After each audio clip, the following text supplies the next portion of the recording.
Então, gente, muito boa noite, que a doce e serena paz do Mestre Jesus possa envolver nossas mentes e nossos corações. Antes da gente começar o nosso bate-papo acerca desse tema tão importante, eu gostaria apenas de destacar humildemente a necessidade de exaltarmos o sentimento de gratidão. Quando a gente começa a estudar o Espiritismo, a gente percebe, pelo estudo, que Deus é o grande Criador, é o Criador de tudo e de todos. A gente compreende que não fosse a sua vontade amorosa, nada existiria, nem o mundo espiritual, nem o mundo material. Então precisamos agradecer muito a Deus pela oportunidade de estarmos aqui, conscientes de que somos partículas ínfimas, pequeninas, mas criadas pela força da sua vontade e do seu amor. Deus qualifica, e para nós ele qualificou um ser especial, a quem conhecemos pelo nome de Jesus de Nazaré, esse guia, modelo, esse espírito que alcançou a perfeição e que nos convida também a fazermos o nosso trabalho. A Jesus também todo o nosso sentimento de gratidão. E como ele é co-criador, a nível maior, junto ao Pai, ele vem qualificando há muito tempo vários espíritos que são superiores a nós. Dentre esses irmãos que galgaram algum grau de superioridade, vislumbramos a figura de nossos mentores espirituais, de nossos queridos anjos da guarda. Então, aos nossos mentores, muitíssimo obrigado, principalmente neste momento de turbulência. A gente com certeza tem dado muito trabalho aos nossos mentores, mas, no entanto, eles não se esquecem e eles estão sempre conosco, nos amparando, nos intuindo, nos iluminando, nos inspirando. Muitíssimo obrigado a todos os mentores espirituais, em especial por este momento. Mas também não podemos esquecer das instituições religiosas. E lembramos amorosamente, em especial, das casas espíritas, aquelas que estão se reinventando, que estão procurando, mesmo à distância, divulgar a doutrina espírita, fazendo com que haja a oportunidade para cada um de nós de termos um bálsamo, de termos um alento, de refletirmos em conjunto. E enquanto procuramos estudar, os mentores dessas amadas casas espíritas trabalham incansavelmente, visitando os nossos lares, visualizando as nossas dificuldades, procurando sempre nos incentivar. Assim, as nossas amadas casas espíritas, o nosso muitíssimo obrigado. A gente, então, é convidado nessa noite a bater um papo acerca do Evangelho segundo o Espiritismo, no seu capítulo 18, muitos os chamados e poucos escolhidos. E, em especial, a gente vai falar sobre os itens 10 a 12, onde a nossa irmã amada destacou: muito se pedirá aquele que muito recebeu. E eu pedi para falar sobre esse tema, peço perdão a vocês, mas é uma reflexão minha, para comigo, e eu espero que a minha reflexão, que eu vou procurar tirar bom proveito e pedir ao meu anjo da guarda que possa me auxiliar, a fim de que eu não venha desviar, ou se já estiver desviando desse convite amoroso de Jesus, eu possa humildemente retornar ao caminho do equilíbrio. E eu espero que essa minha reflexão também ajude a cada um de nós para que possamos em conjunto refletir. A gente verifica então no item 10, eu vou pedir permissão a vocês aqui para fazer a leitura dos itens 10 e 11, que são trechos do Evangelho importantíssimos, e depois a gente vai então trabalhar o item 12. Lembrando que, via de regra, o Evangelho, segundo o Espiritismo, ele é trabalhado, em dois momentos. O primeiro momento são reflexões do próprio Kardec. Aqui ele mostra o espírito superior que é, trabalhando pessoalmente as suas reflexões e procurando deixar marcado em nossas mentes, em nossos corações, o ideal da doutrina espírita cristã. E na segunda parte, a gente vislumbra a chamada orientação ou instrução dos espíritos, que casa exatamente com esse convite, com esse chamado do Espírito de Verdade, trabalhando um espírito superior encarnado, missionário Kardec, e junto a ele uma falange de espíritos superiores que foram amorosamente convidados para desenvolver e trazerem para nós o Consolador prometido. Esse trecho, então, ele é trabalho pessoal de Kardec. São pensamentos íntimos, convites e reflexões de Kardec a favor de todos nós. Então, no item 10, nós temos uma passagem de Lucas, que está no capítulo 12, versículos 47 e 48, onde ele narra o seguinte: o servidor que conheceu a vontade de seu amo e que, apesar disso, não se preparou e não procedeu de acordo com a vontade dele, será rudemente castigado. Mas aquele que, não sabendo da sua vontade, fez coisas dignas de castigo, será menos castigado. Muito se pedirá àquele a quem muito foi dado, e maiores contas serão pedidas àquele a quem muito foi confiado.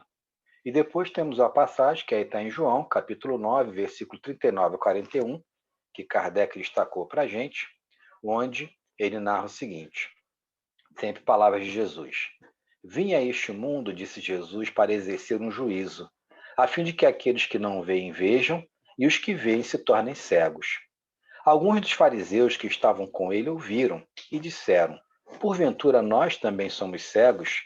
E Jesus lhes respondeu, se fosseis cegos, não teríeis culpa, mas pelo contrário, vós dizeis, nós vemos, é por isso que o vosso pecado permanece.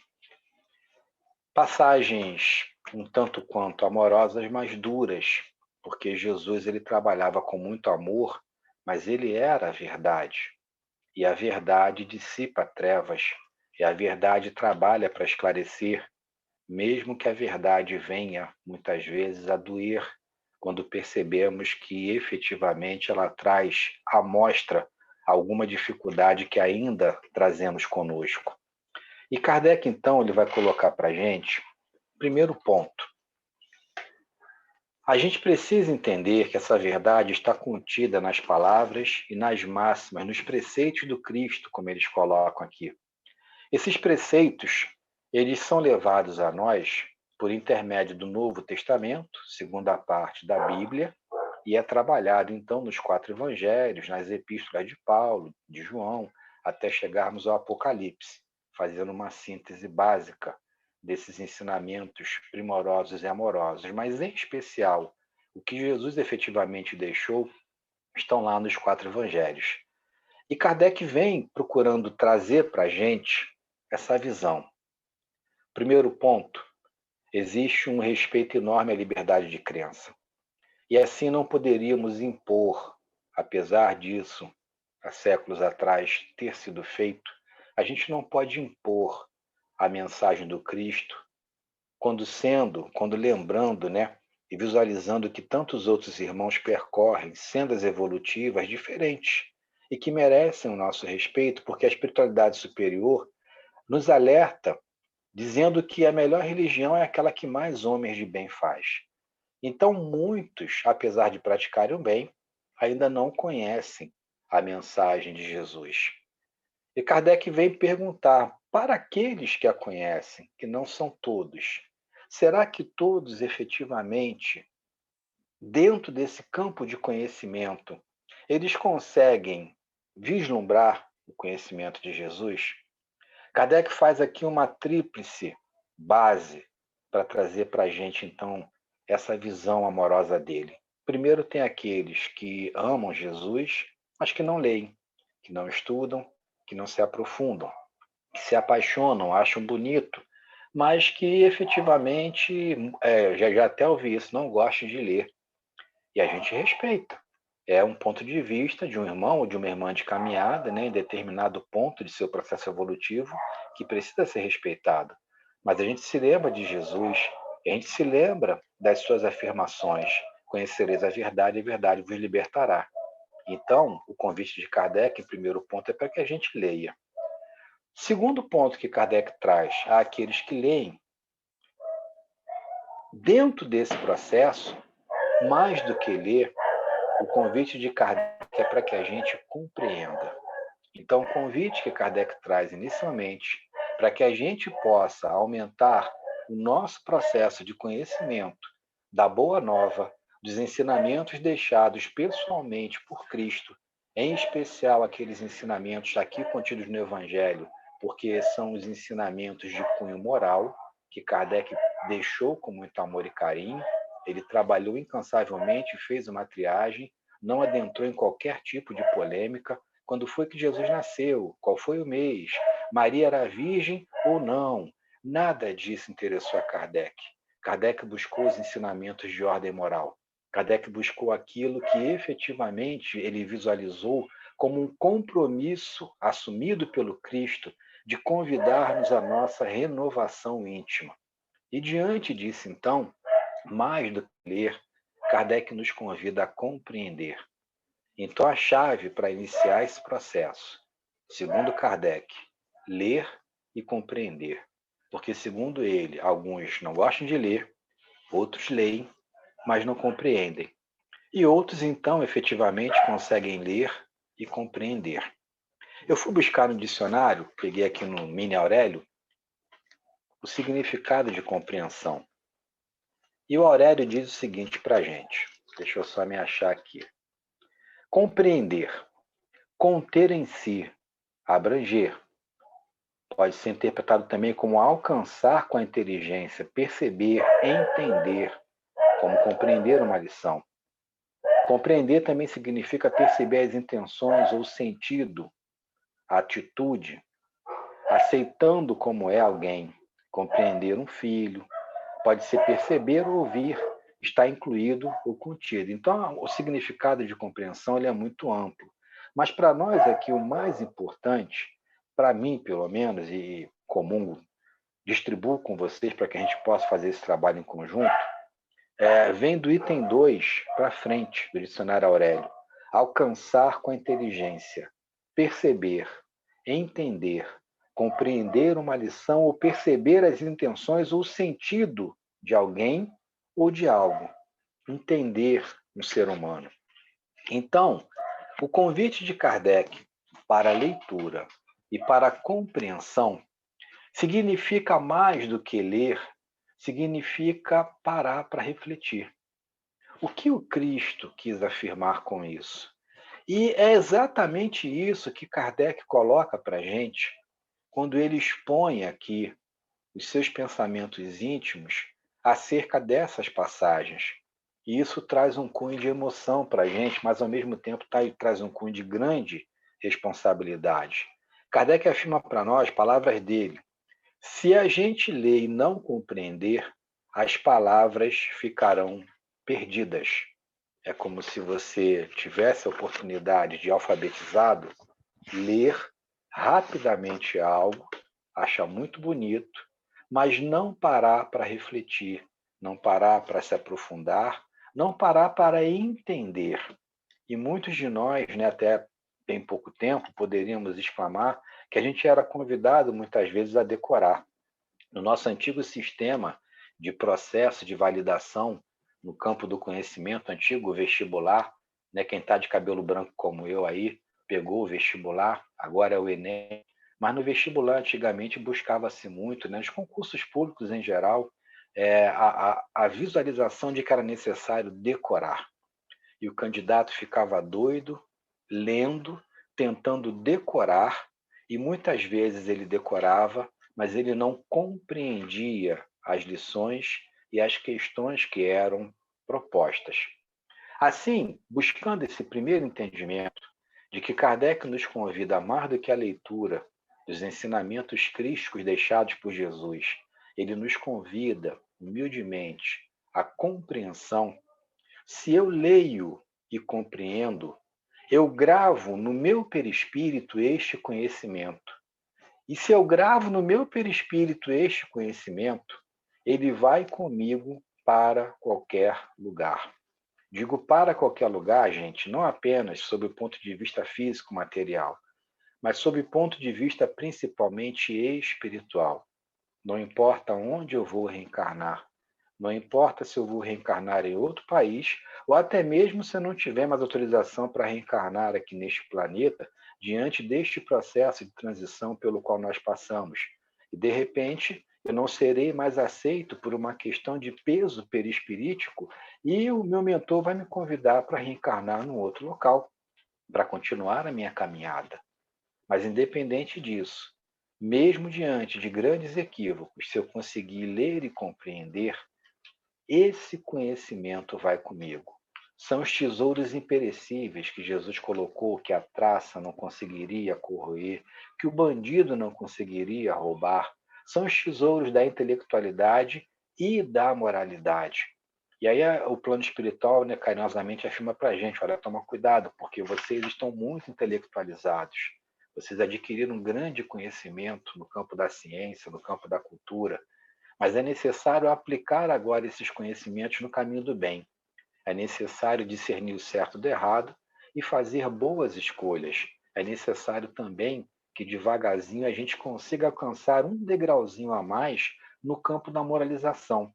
Porque o mesmo conhecimento, a mesma compreensão de uma lei científica pode fazer, por exemplo, com que um cientista promova a inclusão de uma bomba atômica como arma de destruição em massa, ou ele pega esse mesmo conhecimento e consiga promover a materialização de vários aparelhos no campo da medicina diagnóstica, tomografia computadorizada, ressonância magnética, ele vai usar os mesmos conceitos de eletromagnetismo, de física, e aplicando, ele vai trazer elementos que vão auxiliar no diagnóstico para salvar uma pessoa, para salvar o ser humano.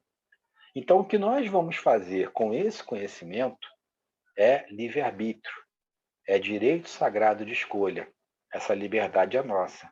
Mas a gente compreende, e aí a palavra compreensão, colocada por Kardec aqui é importantíssima, a gente compreende que a partir do momento que eu, de maneira consciente, trabalho diante de uma escolha, a responsabilidade por essa escolha, positiva ou negativa, ela é minha. E assim, lendo e compreendendo, a gente vai se intelectualizando. Mas quantos de nós, em nossa caminhada evolutiva, não nos intelectualizamos e fizemos escolhas equivocadas no campo da intelectualidade que nos levaram mais uma vez a uma caminhada de dor e de sofrimento? Então, a proposta de Kardec, convidando-nos à compreensão do Evangelho de Jesus, mais do que o conhecimento adquirido, a proposta é que a gente busque aplicar esse conhecimento para cada um de nós. E aí a gente começa a balançar, por isso falei que seria um estudo, né, para mim, que eu gostaria de dividir com vocês. Porque intelectualizados, a gente começa a pegar os preceitos do Cristo e tentar aplicar na vida alheia. A gente começa a observar os defeitos daquele irmão, as dificuldades daquela irmã. A gente vislumbra com muita facilidade os equívocos dos nossos irmãos de caminhada e a gente, tentando vislumbrar esses equívocos, pequenos ou grandes, não importa, a gente acaba esquecendo de vislumbrar os nossos próprios defeitos, as nossas próprias dificuldades. E a gente se esquece que nós estamos aqui seguindo um planejamento reencarnatório via de regra, é para tentar se melhorar. A minha reforma íntima é a proposta que eu tenho para com o meu anjo guardião, para com o meu mentor, a fim de que eu possa, estabelecendo um processo de passagem por provas ou até mesmo por expiações, conseguir sair daqui melhor do que eu cheguei. Essa é a proposta para mim, essa é a proposta para cada um de nós. E assim, intelectualizados e até com conhecimento religioso de que dispomos hoje com grande facilidade, graças a Deus, eu tenho me esquecido muitas vezes de aplicar esses conhecimentos na minha caminhada, para mim, para minha vida. E muitas vezes acabo derrapando nessa proposta de olhar as dificuldades alheias. E a isso nós damos o nome de hipocrisia. Jesus de Nazaré, muitas vezes, em tom amoroso, mas de maneira firme, chamou-nos, à sua época, de hipócritas. E aí entra o contexto dos fariseus. Os fariseus, eles eram a parcela da sociedade judaica, se não a mais intelectualizada, mas uma das mais intelectualizadas. Eles tinham conhecimento profundo da lei mosaica. E eles brigavam por interpretações à conta de uma vírgula a mais ou a menos. Ficavam meses e meses discutindo uma palavra na lei mosaica, uma única vírgula o que poderia modificar completamente uma oração, uma determinação. Os nossos irmãos, naquele momento, estavam voltados para decorar a lei e eram tidos como pessoas santificadas pela maioria daqueles irmãos de caminhada que ali estavam. Mas, segundo Kardec, lá na introdução, fazendo uma breve passagem sobre as seitas, sobre os irmãos, sobre os trabalhos, para que nós pudéssemos compreender melhor aquilo que estamos estudando hoje, palavras de Kardec, muitos eram devassos, muitos eram sepulcros caiados, tinham o conhecimento, se colocavam com togas e vestes de linho, né, de pura seda, vamos colocar assim, mas intimamente trabalhavam ainda com grandes defeitos. E não precisa muito longe, basta lembrar que foi essa linha de irmãos que se uniu ao governo romano e que procurou o tempo inteiro derrubar Jesus até conseguir a sua crucificação. Nesse processo, então, quando os fariseus vêm perguntar para ele, pô, o senhor está falando aí que muito vai ser dado, muito vai ser cobrado, como é que fica isso? Será que a gente é cego? E ele falou, não, vocês dizem que veem, vocês têm o conhecimento, e é por isso que vocês vão ser muito cobrados. Exatamente porque vocês têm muito conhecimento e que vocês deveriam colocar esse conhecimento para auxiliar o semelhante e para se modificar para melhor, mudar para melhor a proposta, como vocês não estão fazendo isso, como vocês estão voltados à busca do poder, à manutenção do poder transitório, efetivamente é por isso que a responsabilidade de vocês é maior. E a gente para refletir, porque tira o fariseu de lado. De repente, lá atrás, éramos alguns de nós fariseus, estávamos reencarnados lá, tramávamos contra Jesus e não gostávamos daquele líder que apareceu afirmando que o reino dele não era deste mundo. Mas Kardec pega e faz uma correlação muito importante. E a gente não pode perder essa correlação, principalmente neste momento.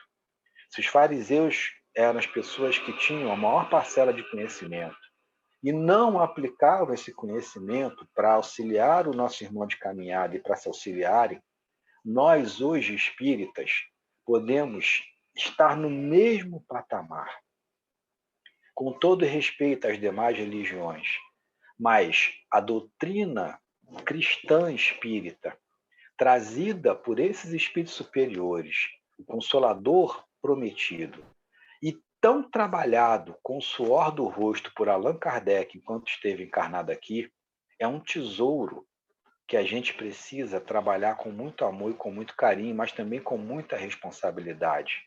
E a gente acaba tentando, reitero, se intelectualizar, e a gente muitas vezes se esquece de colocar em prática esses convites simples do Cristo, até mesmo dentro de nossas amadas casas espíritas. São muitas vezes questões voltadas à luta pela diretoria, são muitas vezes questões voltadas ao questionamento por que aquele irmão está neste trabalho e eu não estou, por que ele foi convidado e eu não fui, eu me sinto mais capacitado que ele, por que ele está realizando esse trabalho e eu não estou. E a gente acaba perdendo nesses questionamentos o convite mais amoroso e o lema que nos foi trazido como flâmula bendita e divina: fora da caridade não há salvação. E Jesus nos falou: amai-vos uns aos outros. Então a gente tem que vislumbrar a casa espírita, né, e fazer essa correlação para que eu não caia no farisaísmo, para que eu não venha colocar palavras bonitas e doces para vocês, as dentro de mim eu não consigo praticar. Ou melhor, eu até tenho consciência, mas não quero praticar. O que qualifica, meus irmãos, o mundo de provas e expiações, a gente estuda lá no Livro dos Espíritos, pegando um gancho, trabalhando aqui de maneira correlata, é a supremacia da matéria sobre o espírito. Então, os espíritos imperfeitos que ainda somos, reencarnamos no mundo de provas e expiações, porque a gente precisa aprender. E o convite é para que a gente saia da imperfeição e alcance o limiar da bondade. E a classificação que Kardec dá aos bons espíritos é exatamente o inverso. É a supremacia do espírito sobre a matéria. Então, esse gancho ele não pode ser perdido para que a gente vislumbre o espiritismo como aquela gotinha cristalina que foi deixada e que a nossa missão é manter essa gotinha límpida, se não integralmente, mas na maior parte possível. O convite é que a gente arregace as mangas e que a gente trabalhe. Trabalhe como? Como porteiro na casa espírita, recepcionando as pessoas, distribuindo uma folhinha, sorrindo, abraçando, dizendo bem-vindo. Ah, mas não dá para fazer, porque as casas, a maior parte delas estão fechadas. Sejamos os porteiros virtuais. Vamos abrir as nossas salas, vamos sorrir, vamos dizer sejamos todos bem-vindos, vamos ler uma mensagem edificante como a nossa irmã leu, vamos fazer uma prece que possa nos tocar intimamente e não fiquemos preocupados com essas disputas, com essas vírgulas, com esses senãos que vão fazer apenas com que a gente fique marcando passo, enquanto que o convite é que avancemos, mesmo diante de dificuldades, mesmo diante da pandemia, mesmo diante de lutas íntimas que trazemos cada um de nós. Então, quando a gente pega essa visualização, a gente compreende aqui a visão, vou colocar assim, no tempo e no espaço muito superior de Allan Kardec. Ele estava anos-luz na sua frente. Ele não recepcionou e não codificou uma doutrina para o seu tempo. Ele recepcionou e procurou codificar um tratado de convite à renovação espiritual para séculos e séculos e séculos à sua frente. A gente verifica muitos irmãos hoje, né, com todo respeito, falando que Kardec estaria um pouco ultrapassado, que determinados pontos da doutrina espírita necessitam ser revistos. Gente, posição minha, por favor, se eu estiver equivocado, me perdoe. Mas nós temos livro dos Espíritos, nós temos livro dos Médiuns, nós temos Evangelho, Céu, Inferno e Gênese, para N gerações mais à frente. Kardec está mais vivo do que nunca. Nada está ultrapassado em Kardec. Basta que a gente pegue os ensinamentos e coloquemos a nossa época de acordo com a evolução que estamos tendo. E a gente percebe o quanto Kardec é atual, o quanto Jesus de Nazaré é atual, apesar de ter passado aqui e ter deixado o seu convite, a sua boa nova, há 2000 anos atrás. Médiuns que somos em maior ou menor grau, alerta Kardec. Cabe ao médium visualizar, principalmente se ele trabalha com os efeitos inteligentes. Lá no livro dos médiuns nós vamos ver uma divisão básica. Médiuns de efeitos físicos e médiuns de efeitos inteligentes. Efeitos físicos com maior abundância de fluido, facilitando o plano espiritual a N possibilidades, como materializações, como translação de objetos ou suspensão deles, e o médium de efeitos inteligentes, síntese, comunicabilidade. Ele é responsável por ser o intermediário das comunicações inteligentes. E aí Kardec deixa um convite à reflexão para nós. Quantos de nós não recebemos mensagens belíssimas, porém orientadoras quanto a possíveis quedas? E aí, mais uma vez, no campo do farisaísmo que ainda existe em mim, nós pegamos essas mensagens e queremos vislumbrar onde ela toca no coração ou na atitude do outro. Ah, o espírito tal colocou essa mensagem belíssima aqui alertando para a possibilidade de obsessão. Será que aquele meu irmão não está nesse processo de obsessão, de fascinação?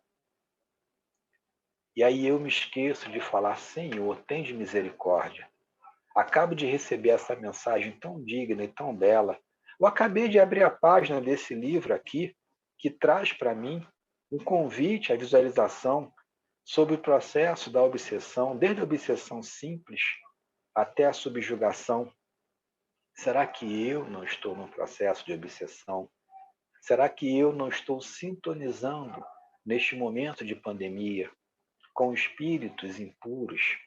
Será que o meu medo não está sendo uma brecha para atrair irmãozinhos que vão me manipular pelo medo. Mas é mais fácil olhar o outro. Só que eu me esqueço que toda vez que eu olho o defeito do outro, na realidade, identificando facilmente esse defeito no outro, é porque intimamente ainda trago esse defeito comigo. Então, o convite de Kardec, não é da Adriana aqui que é papagaio de pirata, mas o convite de Kardec é para que a gente trabalhe esse conceito e esse convite cristão que Jesus deixou para nós. Adriano, mas não seria um egoísmo isso? Eu vou trabalhar isso para mim? Nem o meu irmão de caminhada. Gente, se eu conseguir melhorar 1% do que eu sou, e se eu tenho consciência de que eu faço parte da sociedade encarnada, se eu melhoro 1%, eu estou melhorando a sociedade. Se eu melhoro 1%, fazendo esse trabalho de reforma íntima e procurando colocar todas essas orientações a nível de possibilidade de progresso e de aprendizado para mim, onde eu estou errando, onde eu estou vacilando, quais são os meus defeitos. A primeira proposta de realização íntima vai beneficiar a minha família. Eu vou ser um ser humano melhor dentro do meu lar. Eu vou ser um esposo melhor, eu vou ser um pai melhor. E sendo um esposo e um pai melhor, eu talvez tenha possibilidade de qualificar as minhas filhas para que elas também sejam pessoas melhores. Então a proposta não é observar o defeito ali e tentar mudar o outro, porque a gente não consegue mudar o outro. A proposta é observa-te, aplica o evangelho em ti, tenta visualizar se este convite ou se essa demonstração de dificuldade ainda não jaz dentro de ti mesmo.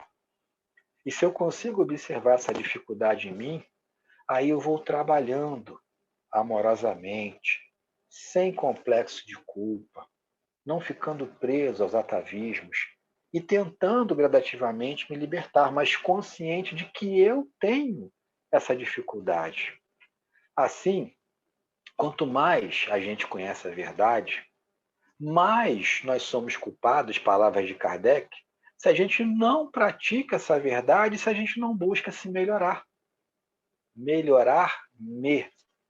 Eu preciso olhar para mim, identificar as minhas dificuldades, identificar as minhas falhas e tentar amenizar essas dificuldades em mim, sejam elas quais forem. Não importa que tipo de problema eu tenha. E mesmo porque, olha que coisa interessante, pessoal. Gente, se eu estiver falando muito aí, vocês podem me cortar, fiquem à vontade, tá? Eu gosto de bater esse papo de maneira bem descontraída e muitas vezes acabo me perdendo no tempo e no espaço. Então, por favor, me controle aí, que eu gosto muito de falar. Mas se eu começo a fazer esse trabalho que Kardec convidou, de ler, de compreender e aplicar esses conceitos em mim e para mim, sem, porém, trabalhar profundamente qualquer possibilidade de rejeição ou de auto-rejeição e de complexo de culpa, eu vislumbro uma possibilidade de, aos poucos, ir ganhando uma maturidade, não apenas para me auxiliar, mas muitas vezes também para auxiliar um irmão de caminhada. Então isso é maravilhoso, porque cria-se aquela corrente que eles afirmaram para nós lá no Livro dos Espíritos, do átomo ao arcanjo. Nós sempre vamos vislumbrar alguém superior, mas a gente também pode vislumbrar alguém inferior. Inferior aqui não no sentido depreciativo, mas no sentido de que ainda não alcançou um nível intelecto-moral que de repente a gente já alcançou.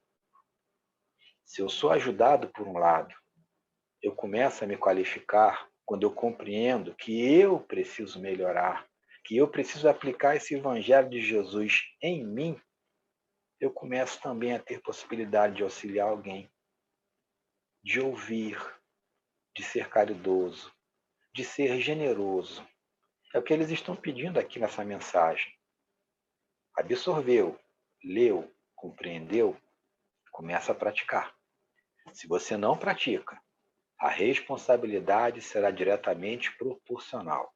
Quanto mais eu sei, menos eu pratico, maior a minha responsabilidade. A partir do momento, porém, que eu começo a me conscientizar de que essa proposta, apesar de ser para toda a humanidade, neste momento, ela é minha, ela é pessoal, e eu necessito aplicá-la em mim, a coisa muda de figura. A gente percebe o quanto a gente é imperfeito, a gente percebe o quanto a gente ainda traz cargas de dificuldades de vidas pretéritas, mas também desta, porque muitas vezes praticamos atos equivocados nesta encarnação, mas ao mesmo tempo que a gente se situa e humildemente a gente trabalha como Jesus nos ensinou, Senhor, seja feita a tua vontade. A gente começa a ser beneficiário de uma coisa chamada misericórdia. E a misericórdia divina, ela não tem limites. E são esses mentores que trabalham incansavelmente, trazendo a proposta da misericórdia para cada um de nós. Não importa, meu irmão, minha irmã de caminhada, o quanto nós erramos. Não importa o quanto estejamos equivocados. Não importa. O que importa é que a gente se conscientize e que a gente peça auxílio. E esse auxílio, ele é estabelecido, está lá no Livro dos Espíritos, um grande auxiliar, é a oração. A oração em que nós não observamos o outro. Senhor, graças eu te dou porque eu não sou como aquele irmão de caminhada que está ali. Mas a oração em que a gente fala no íntimo do nosso quarto mental. Senhor Jesus, querido mentor espiritual, querido guia familiar, me auxilia, porque eu descobri em mim ainda que eu sou um tanto quanto orgulhoso. Eu descobri em mim ainda que eu sou um tanto quanto egoísta. Me ajuda, por favor. Tenha misericórdia. Me dá a possibilidade de vislumbrar como eu posso fazer para tentar ser uma pessoa um pouquinho melhor do que até então eu tenho sido. E as coisas começam a acontecer de maneira natural, que às vezes, muitas vezes a gente não percebe a atuação do plano espiritual superior em nossas vidas, porque eles nos socorrem, via de regra, no anonimato. E quanto mais a gente tenta buscar dentro da gente aquilo que nos aprisiona a matéria, e quanto mais a gente tenta fazer um trabalho de autorreflexão, no sentido de descobrir em cada um de nós aquilo que faz com que nos possamos alçar voos mais altos, mais eles se aproximam e nos inspiram no caminho do bem, e nos orientam, e nos amparam, e nos socorrem. É uma dinâmica que deixa de ser viciosa quando eu observo a trave, né, o cisco, melhor dizendo, no olho do meu irmão, e não consigo observar a trave que me impede de caminhar, e mudo esse circuito vicioso para um circuito virtuoso. Eu deixo de observar, ou pelo menos eu diminuo a intensidade de observação dos equívocos alheios, e eu começo a observar o que me impede de ser um ser humano melhor, o que me impede de ser uma pessoa melhor. Essa é a proposta de Kardec. E a proposta de Kardec nada mais é do que a proposta dos espíritos superiores e a proposta de Jesus para nós. Uma coisa interessante, se a gente pegar, eu vou pedir permissão a vocês aqui para ler, a parte final do item 12 do Evangelho segundo o Espiritismo, no seu capítulo 18 aqui, Kardec diz o seguinte: aos espíritas, portanto, muito será pedido, porque muito têm recebido, mas também aos que houverem aproveitado os ensinamentos, muito será dado. E aproveitar o ensinamento, na minha humilde visualização, é colocar em prática. Não é apenas o processo de intelectualização, que é importantíssimo, mas é colocar em prática. E tenho faltado com essa prática. Tenho muitas vezes esquecido de colocar em prática os meus ensinamentos, às vezes em coisas bobas, mas são essas coisas que a gente acha que são bobas que nos impedem de caminhar, que nos impedem de seguir adiante, que nos impedem o processo de desmaterialização. E ele continua: o primeiro pensamento de todo espírita sincero deve ser o de procurar, nos conselhos dados pelos espíritos, alguma coisa que possa lhe dizer respeito. aquela mensagem do mentor espiritual que foi dada ao grupo, o que eu posso absorver dela? Será que aquele convite à reflexão sobre determinada falha não está ainda em mim? Será que não sou eu? Perdoa, pessoal. Será que não sou eu que preciso meditar e procurar trabalhar essa dificuldade que eu acabo de encontrar porque o mentor amorosamente, carinhosamente colocou para a gente? E Kardec fez, isso aqui para mim é maravilhoso, uma dinâmica assim, que eu adoro esse pedaço. O Espiritismo vem multiplicar o número de chamados. Pela fé que ele dá, também multiplicará o número de escolhidos. Então, aqui não é um convite. Eu não sei se vocês perceberam. Aqui é uma afirmação de Kardec, uma certeza que ele traz para a gente. Lá no Evangelho, a gente vislumbra muitos os chamados e poucos os escolhidos. Mas esses poucos escolhidos, eles se qualificaram para serem escolhidos porque reencarnaram, porque sofreram, porque erraram, porque caíram. Mas se conscientizaram de suas falhas e começaram a tentar fazer um trabalho de reforma íntima. Ora, nós vamos reencarnar. Estamos no processo reencarnatório neste momento. O convite é para que a gente melhore. A gente vai ter possibilidade, mais do que de ler, a gente vai ter possibilidade de compreender. E tendo a possibilidade de ler e compreender, a gente vai ser convidado a começar a praticar. E quando a gente lê, compreender e praticar, a afirmação de Kardec, certeza, mais do que chamado, porque todos são chamados. Jesus afirmou: nenhuma de minhas ovelhas se perderá. E se tiver uma perdida, eu vou guardar as 99 e voltarei como pastor para salvar aquela ovelha perdida que estava ferida. Vou apensar-lhe as feridas e vou trazê-la de volta para o meu rebanho. Nós somos essas ovelhas. Muitas ovelhas rebeldes, desviadas, caídas. Mas quando a gente percebe a proposta de Jesus, a gente se coloca na condição de filho pródigo. Senhor, até agora eu errei. Eu conheci o teu evangelho, mas não consegui, eu não quis praticá-lo. Mas eis-me aqui. E ele fala: filho, faz o caminho de volta. O caminho de volta do filho pródigo significa recolher pelo campo da responsabilidade tudo aquilo que ele mesmo colocou em sua vida. E quando ele chega de novo na casa do Pai, ele é recebido com festa. Então, com certeza, o momento chegará em que muitos serão chamados e muitos serão escolhidos. O nosso momento atual é um momento de responsabilidade, de conscientização, de fé, de esperança. Não é o momento de ficarmos nos atritando pela internet no campo da política. É o momento de colocarmos palavras e mensagens edificantes, confortadoras, onde muitos transbordam o medo, a insegurança e deixam vir à tona a cólera.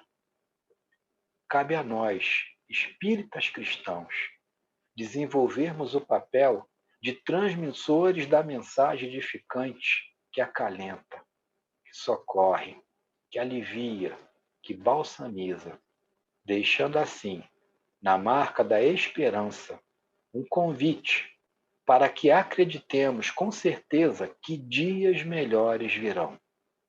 Mas esses dias melhores, esses dias dependem de cada um de nós.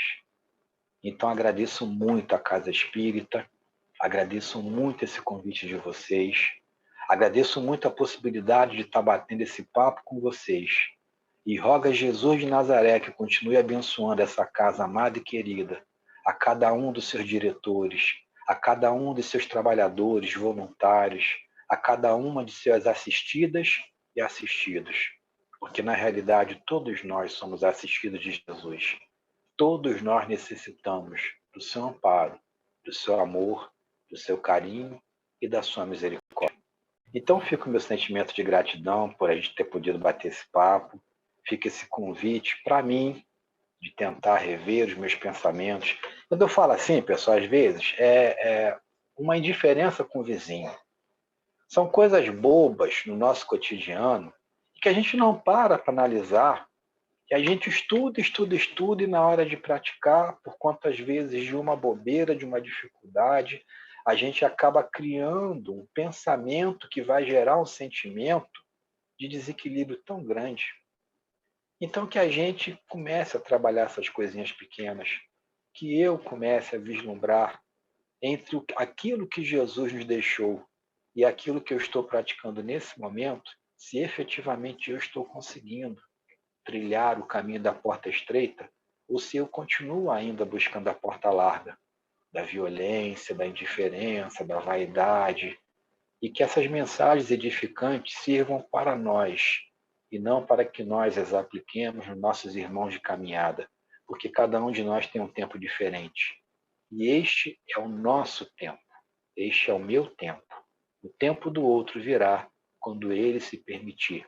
E quando ele se permitir, o grande pastor estará lá para socorrer e para reorientar na sua caminhada evolutiva. Muita luz e muita paz.